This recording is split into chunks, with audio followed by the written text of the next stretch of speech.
Raghav Chadha, 14 minutes. 1-4. Sir, आज मैं सिर्फ 2 करोड़ दिल्ली वासियों की ओर से नहीं बल्कि 135 करोड़ भारतवासियों की ओर से बोलने के लिए खड़ा हुआ हूं। सर, इससे ज्यादा असंवैधानिक, गैर कानूनी कागज का टुकड़ा एक बिल के माध्यम से शायद ही आज से पहले कभी संसद भवन के भीतर लाया गया होगा। और अपना वक्तव्य शुरू करने से पहले मैं महाभारत के एक अंश का वर्णन करना चाहूंगा जिसे रामधारी सिंह दिनकर ने एक बहुत ही महत्वपूर्ण कविता में लिखकर बताया है, जिसमें भगवान श्री कृष्ण एक शांति दूत बनके पांडवों की ओर से हस्तिनापुर जाते हैं शांति का प्रस्ताव लेकर। कवि लिखते हैं, मैत्री की राह बताने को, सबको सुमार्ग पर लाने को, दुर्योधन को समझाने को, भीषण विध्वंस बचाने को, भगवान हस्तिनापुर आए, पांडव का संदेशा लाए। भगवान कहते हैं, दो न्याय अगर तो आधा दो, पर इसमें भी यदि बाधा हो तो दे दो केवल 5 ग्राम, रखो अपनी धरती तमाम, हम वहीं खुशी से खाएंगे, परिजन पर हंसी ना उड़ाएंगे। पर दुर्योधन वो भी दे ना सका, आशीष समाज की ले ना सका, उल्टा हरि को बांधने चला, जो असाध्य था उसे साधने चला, जब नाश मनुष्य पर छाता है, पहले विवेक मर जाता।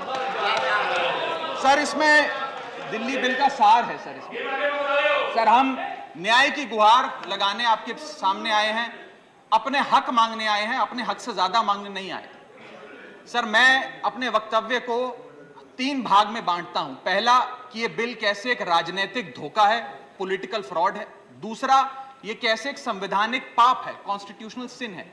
और तीसरा कि यह एडमिनिस्ट्रेटिव लॉकजैम यानी कि प्रशासनिक गतिरोध दिल्ली में कैसे पैदा कर देता है। सर, पहला राजनीतिक धोखा, यह कहानी है सर 1977 से लेकर 2015 की। लगभग 40 साल का लंबा संघर्ष भारतीय जनता पार्टी ने दिल्ली में पूर्ण राज्य का दर्जा स्थापित करने के लिए किया।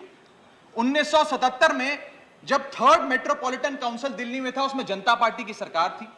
उन्होंने मता पास कर कहा कि दिल्ली को पूर्ण राज्य का दर्जा बनाएंगे।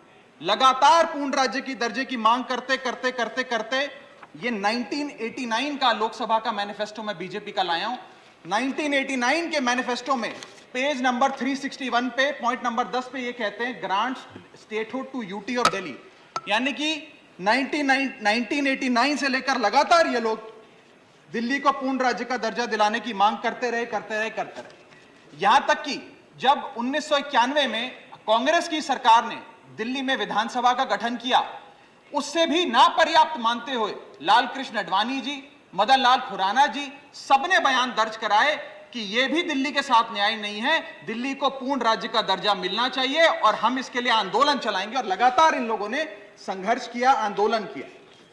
सर, 1999 में फिर अपने मैनिफेस्टो में बीजेपी ने, ये 1999 का मैनिफेस्टो है, ये जारी कर कहा कि हम दिल्ली को पूर्ण राज्य का दर्जा देंगे। Page number 132 point number 31, we will give full statehood to Delhi. Sir, इन लोगों ने बड़ा आंदोलन चलाया, संघर्ष किया, सड़कों पे लाठियां खाई, न जाने क्या क्या किया दिल्ली को पूर्ण राज्य का दर्जा दिलाने के लिए। और अंततः वो दिन आया जिस दिन वाजपेयी सरकार के उप प्रधानमंत्री आदरणीय लाल कृष्ण आडवाणी जी इस सदन के भीतर एक बिल लाए, द कॉन्स्टिट्यूशनल अमेंडमेंट बिल 2003, जो दिल्ली को पूर्ण राज्य का दर्जा देता है। यह बिल आडवाणी जी इस सदन के भीतर लाए और कहा कि दिल्ली को अधिकार देने की जरूरत है, दिल्ली को पूर्ण राज्य का दर्जा भाजपा दिलाएगी। यहां भी बात खत्म नहीं होती सर। इसके बाद 2013 के अपने मैनिफेस्टो में बीजेपी ने कहा हम पूर्ण राज्य का दर्जा देंगे। इनकी जून 2013 में नेशनल एग्जीक्यूटिव की मीटिंग हुई, उसमें मता पास कर कहा हम दिल्ली को पूर्ण राज्य का दर्जा देंगे। यहां तक कि इनके सांसद डॉक्टर हर्षवर्धन ने बयान दिया कि जब आदरणीय नरेंद्र मोदी जी देश के प्रधानमंत्री बनेंगे, हम दिल्ली को पूर्ण राज्य का दर्जा देंगे। ये इन सब ने सर लगातार बातें कही और दिल्ली को पूर्ण राज्य का दर्जा दिलाने की मांग लगातार भारतीय जनता पार्टी दिल्ली वालों के सामने रखती रही। सर, ये बिल सिर्फ संविधान का और लोकतंत्र का अपमान नहीं है, यह बिल लाल कृष्ण आडवाणी जी का, अटल बिहारी वाजपेयी जी का, मदन लाल खुराना जी का, सुषमा स्वराज जी का, अरुण जेटली जी का, सबका अपमान करने का और उनके 40 साल के संघर्ष को मिट्टी में मिलाने का काम करता है। सर, मैं माननीय गृह मंत्री जी का बयान लोकसभा में सुन रहा था।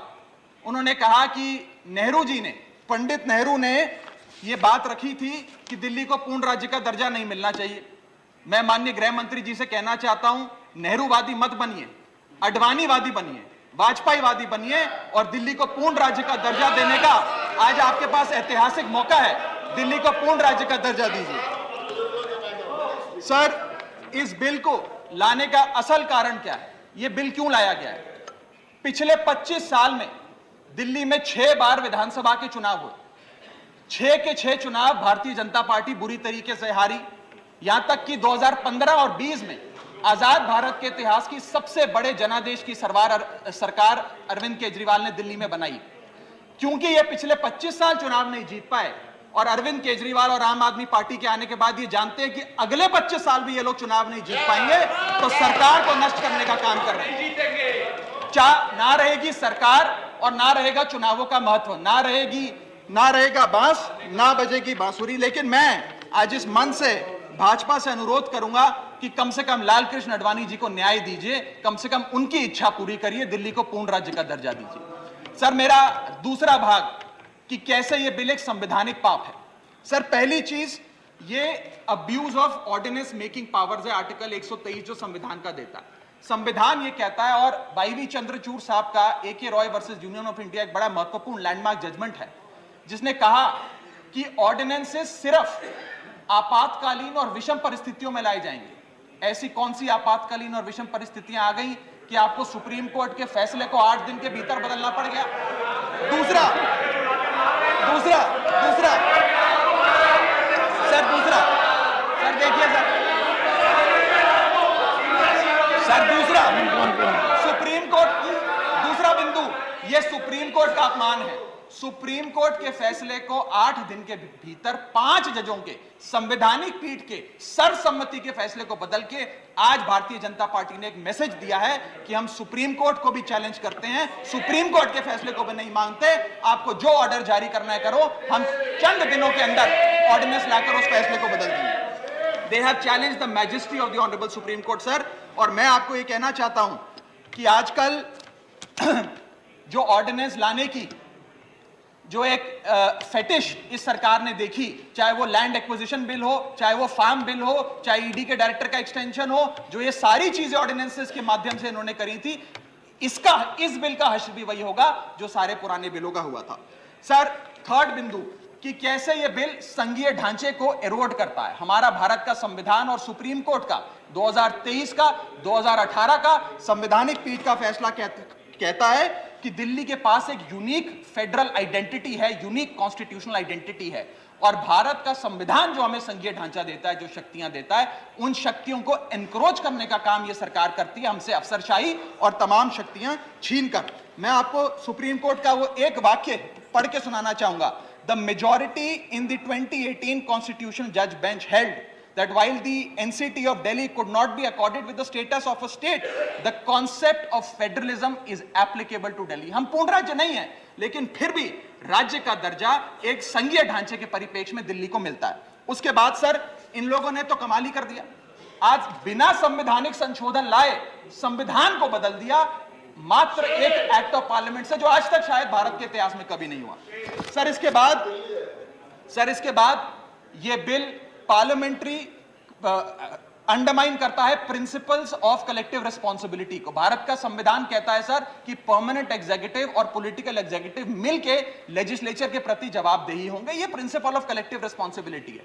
इसमें से परमानेंट एग्जीक्यूटिव यानी कि अफसरशाही को छीनकर ये पूरी तरीके से कलेक्टिव रिस्पांसिबिलिटी का प्रिंसिपल, जिस पे सरकारें चलती हैं इस देश में, उसे ध्वस्त करता है। और आखिरी बिंदु, संवैधानिक अपराध का, ये ट्रिपल चेन ऑफ अथॉरिटी को तार तार करता है sir. Triple chain of accountability ये होती है कि अफसरशाही की जवाबदेही मंत्री को, मंत्री की जवाबदेही लेजिस्लेचर को, और लेजिस्लेचर की जवाबदेही जनता को। इसमें से अगर आप अफसरशाही हटा देते हो तो फिर जवाबदेही की जो ये ट्रिपल चेन ऑफ अकाउंटेबिलिटी ध्वस्त हो जाती है। तो ये काम करके संवैधानिक अपराध एक प्रकार से सरकार ने किया है। सर मेरा आखिरी भाग, ये कैसे एक एडमिनिस्ट्रेटिव हाराकिरी, एक एडमिनिस्ट्रेटिव गतिरोध पैदा करता है। ये कहता है सिर्फ उपराज्यपाल ही ट्रांसफर पोस्टिंग करेंगे एक समिति के माध्यम से, यानी कि अफसर अब मुख्यमंत्री की नहीं सुनेगा, मंत्रियों की नहीं सुनेगा। अगर अब दिल्ली में किसी के घर में बिजली नहीं आ रही, पानी नहीं आ रहा, किसी के बच्चे का स्कूल में दाखिला नहीं हो रहा, तो वो उपराज्यपाल के पास जाएगा, अपने मंत्री मुख्यमंत्री के पास नहीं जाएगा। क्या लोग जानते हैं उपराज्यपाल कहां रहता है? उपराज्यपाल कौन सी विधानसभा से चुनाव लड़ा, उपराज्यपाल ने कौन सा चुनाव जीता? लेकिन सारी शक्तियां एक चुनी हुई सरकार से निकालकर उपराज्यपाल को देता है। यह आगे कहता है सर ये बिल कि हम एलजी को सोल डिस्क्रिशन देते हैं, स्वयं के विवेक से फैसले लेने की तमाम शक्तियां। आज तक उपराज्यपाल और गवर्नर काउंसिल ऑफ मिनिस्टर्स की एड एंड एडवाइस से बाध्य थे, लेकिन यह बिल उपराज्यपाल को सुपरसीडिंग पावर देता है।